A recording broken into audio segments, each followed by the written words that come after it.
Hillsborough police officer recalls bedlam on pitch. A police constable on duty on the day of the Hillsborough disaster has told a court he had to work on his own initiative after being told to respond to a pitch invasion. Retired South Yorkshire Police officer Robert Ainsworth gave evidence at Preston Crown Court on Thursday at the trial of match commander David Duckenfield, 74, and former Sheffield Wednesday club secretary Graham Mackrell, 69. Mr. Ainsworth said he had been on traffic duty on April 15, 1989, ahead of the FA Cup semi-final, and was on a refreshment break when a superintendent announced officers were being called to the ground.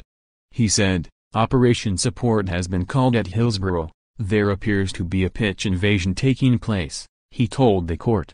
Mr. Ainsworth, who said Operation Support meant an immediate call for urgent assistance, told the court he got to the ground between 3:15 p.m. and 3:20 p.m., and entered at the Spion Kop end of the pitch, the opposite end to the Leppings Lane terrace where the fatal crush happened.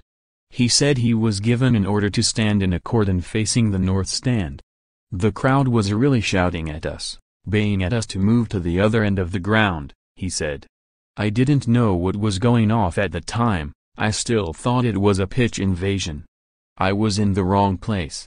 I wasn't doing anything good where I was, it was futile standing there, so I decided to move.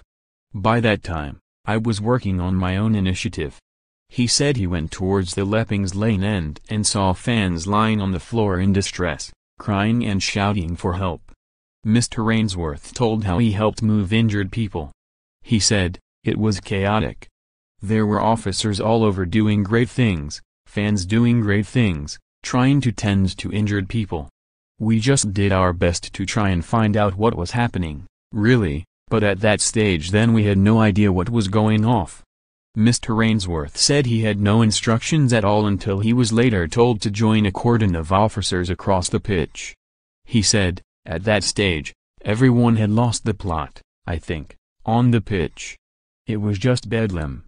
The court heard Mr. Ainsworth had policed football matches in Sheffield since 1973, when he joined the force.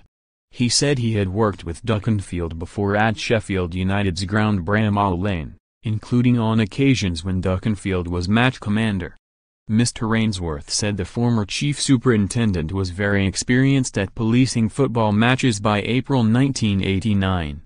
Questioned by Benjamin Myers QC, representing Duckenfield, Mr. Ainsworth agreed he may not have been a match commander at Leppings Lane, but was one of the senior officers in charge.